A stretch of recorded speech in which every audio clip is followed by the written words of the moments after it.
मात्र याच 5 वर्षामध्ये विधिमंडळामध्ये 3 मुख्यमंत्री झाले आणि हा जो 5 वर्षाचा कार्यकाळ आता संपतोय। गेली 5 वर्ष ही महाराष्ट्राच्या राजकीय राजकारणातली प्रचंड उलथापालथ घडवणारी आणि महत्त्वाच्या पक्षांना हादरे देणारी अशा स्वरूपाची ठरली। मात्र त्यानंतर आता सत्ता स्थापनेचा दावा केला जाणार आहे। मात्र त्याआधी मुख्यमंत्र्यांचा राजीनामा होईल। स्वतः एकनाथ शिंदे यांनी आपण बघतोय ही थेट दृश्य, मुख्यमंत्री एकनाथ शिंदे हे इथे पोहोचलेले आहेत। मावळते मुख्यमंत्री एकनाथ शिंदे 2.5 वर्षांचा कार्यकाळ त्यांनी यशस्वीरित्या पूर्ण केलेला आहे आणि त्यानंतर आता आपला राजीनामा सुपूर्द करण्यासाठी ते पोहोचलेले आहेत आणि त्यांच्या सोबत दीपक केसरकर हे देखील आपण पाहत आहोत। सध्या राजभवनावरती मुख्यमंत्री एकनाथ शिंदे पोहोचलेले आहेत आणि दोन्ही उपमुख्यमंत्री त्यांची वाट पाहत इथे उपस्थित आहेत। देवेंद्र फडणवीस आणि अजित पवार हे सध्या राजभवनावरती त्यांच्या आधीच साधारणपणे 8 ते 10 मिनिटं इथे पोहोचलेले आहेत। मुख्यमंत्र्यांचा चेहरा आपण पाहतोय। 2.5 वर्षांचा कार्यकाळ पूर्ण करत मावळते मुख्यमंत्री राजभवनावर दाखल झालेले आहेत। दोन्ही उपमुख्यमंत्री इथे उपस्थित आहेत आणि आपण बघतोय देवेंद्र फडणवीस, अजित पवार आणि मावळते मुख्यमंत्री एकनाथ शिंदे। एकीकडे नाराजी नाट्य रंगल्याची सुद्धा जोरदार चर्चा इथे झालेली होती आणि ही नाराजी मुख्यमंत्री एकनाथ शिंदेंची होती असंही म्हटलं जात होतं, कारण पुन्हा एकदा मुख्यमंत्रीपदाची त्यांना संधी मिळणार नाही अशी शक्यता ही अर्थातच दाट आहे आणि त्यामुळेच मुख्यमंत्रीपदी देवेंद्र फडणवीस हे पुन्हा विराजमान होतात का, की भाजपकडनं आणखीन काही वेगळं धक्कातंत्र अवलंबलं जातं हे पाहणं महत्त्वाचं ठरणार आहे। मात्र मुख्यमंत्री हा भाजपचाच असेल यावरती एकीकडे शिक्कामोर्तब होताना पाहायला मिळतंय। ही थेट दृश्य आपण पाहतोय राजभवनातनं।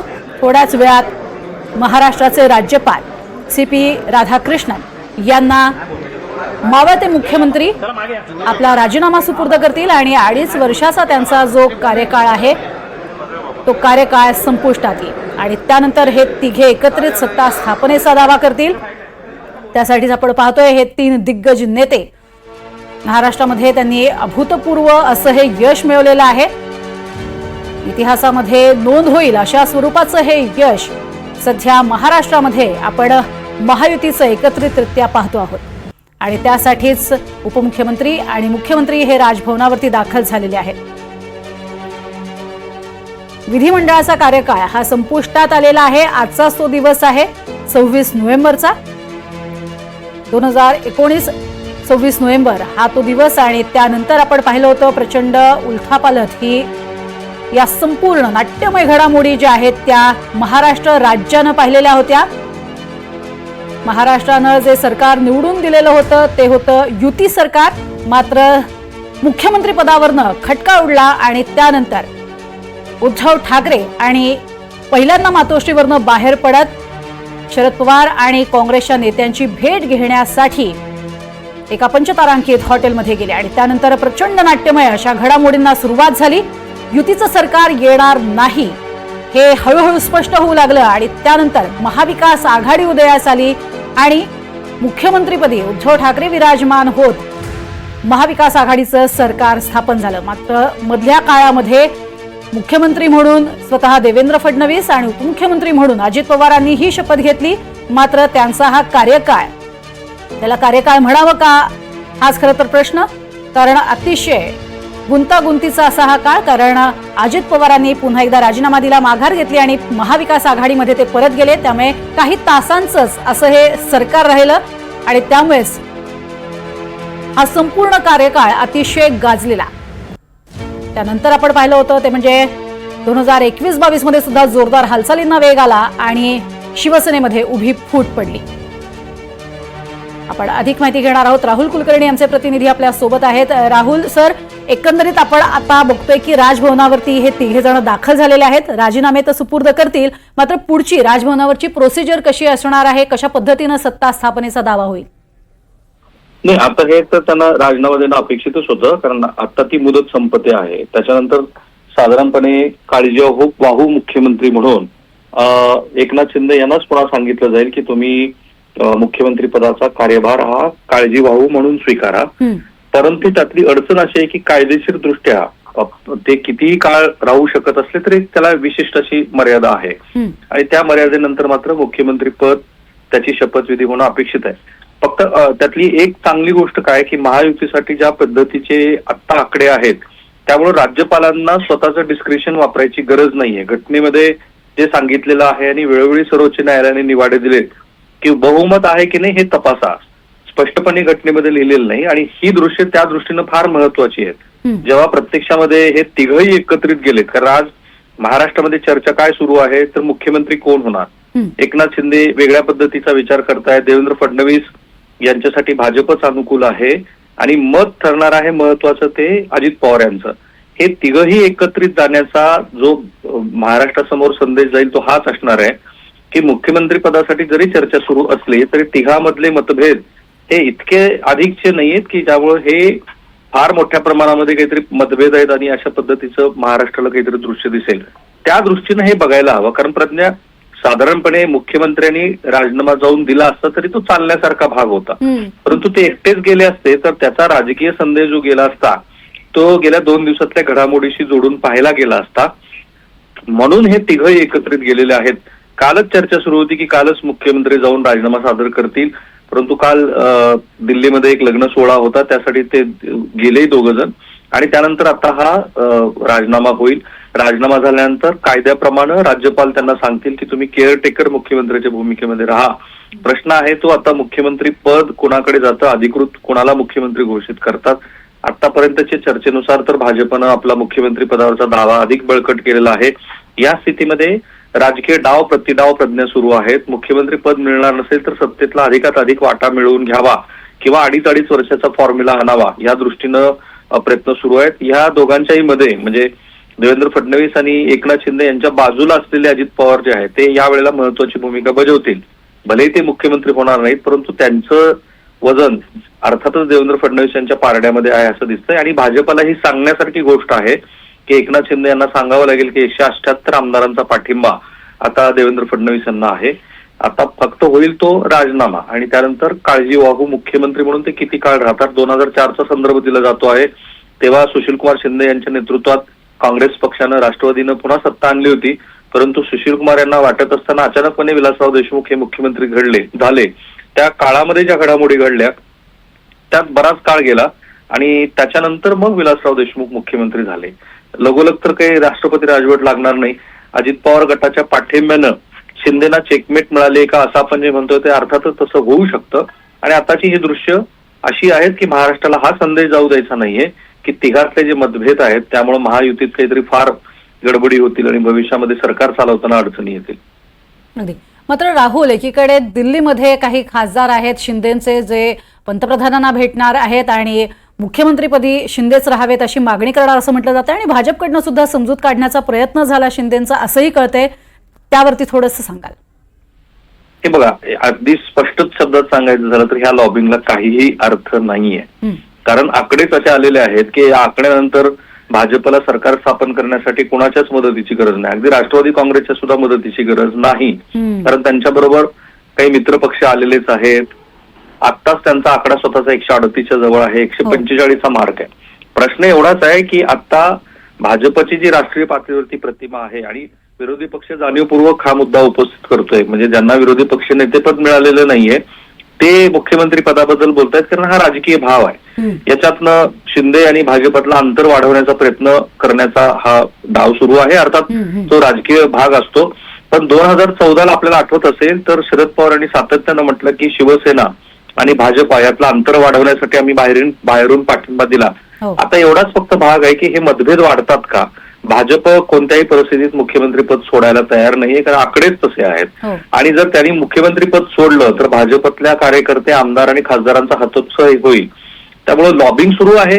कुणीही शेवटच्या क्षणापर्यंत प्रयत्न करेल. या तिघापैकी अजित पवारांनी तर आपला भाग सोडूनच दिलेला आहे. देवेंद्र फडणवीस जाहीरपणे काही बोलणार नाहीत किंवा त्यांची देहबोली पण अशी दिसणार नाही की ते मुख्यमंत्री पदासाठी सगळे प्रयत्न करतायत.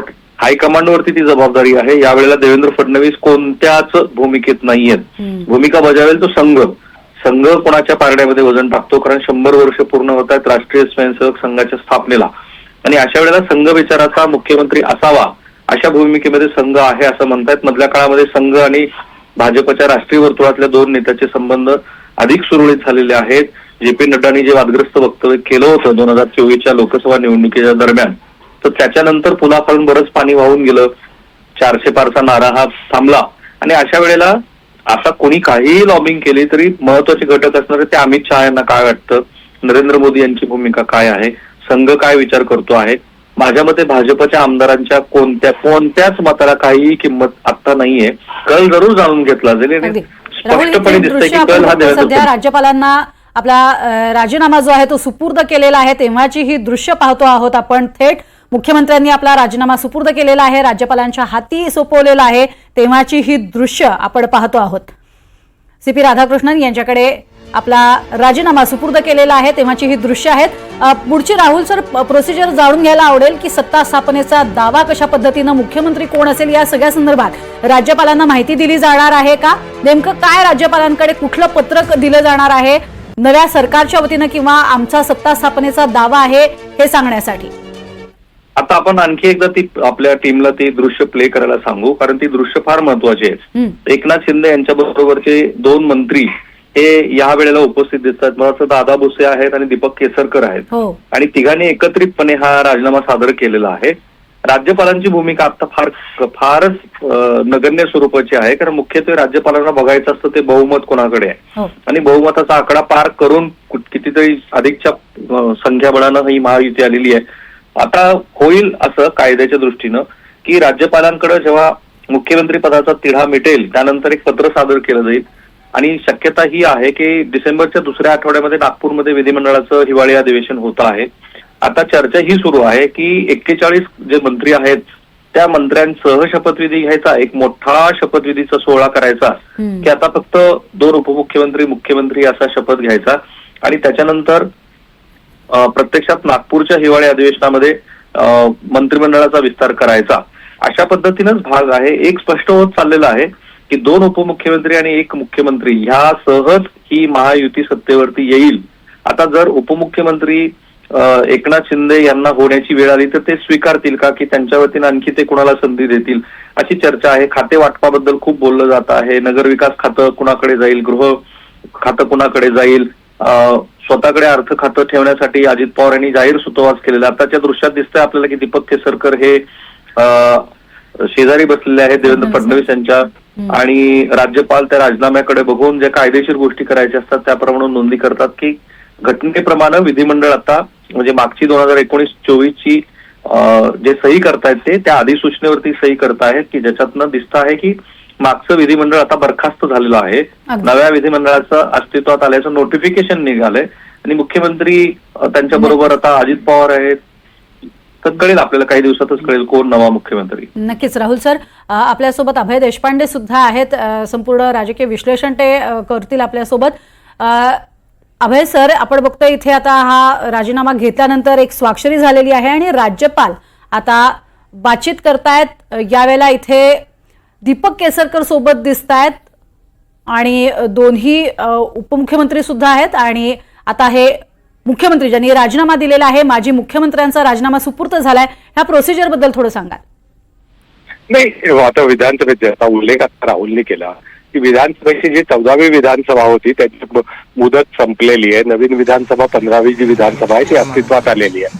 अशा वेळेस जुन्या विधानसभेतल्या बहुमताच्या आधारे जे बनलेलं सरकार असतं त्या सरकारला तांत्रिकदृष्ट्या राजीनामा द्यावा लागतो. ही सगळी तांत्रिक प्रक्रिया आहे. आता ही प्रक्रिया पूर्ण झाल्यानंतर नवीन सरकार स्थापनेची प्रक्रिया सुरू होईल.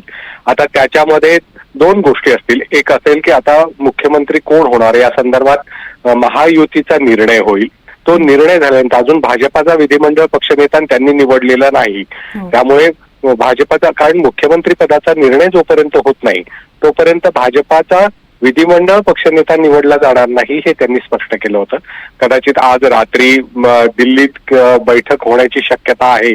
त्याच्यामध्ये महायुतीच्या नेत्यांमध्ये कोणाकडे मुख्यमंत्री राहणार, शिंदे यांच्याकडे पुढच्या स्थानिक स्वराज्य संस्थांच्या निवडणुका लक्षात घेऊन त्यांच्याकडे ते मुख्यमंत्रीपद ठेवलं जातं का 132 जागा मिळवणारा भाजप जो आहे तो दावा सांगून ते स्वतःकडे मुख्यमंत्री पद घेतो याच्यावर निर्णय होईल.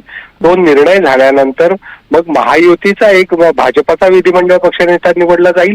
त्यांच्या नेतृत्वाखाली या दोन पक्षांच्या स्वाक्षऱ्यांचं एक पत्र सरकार स्थापनेसाठी दावा राज्यपालांकडे करेल आणि राज्यपाल त्यांना सत्ता स्थापनेसाठी पाचारण करतील.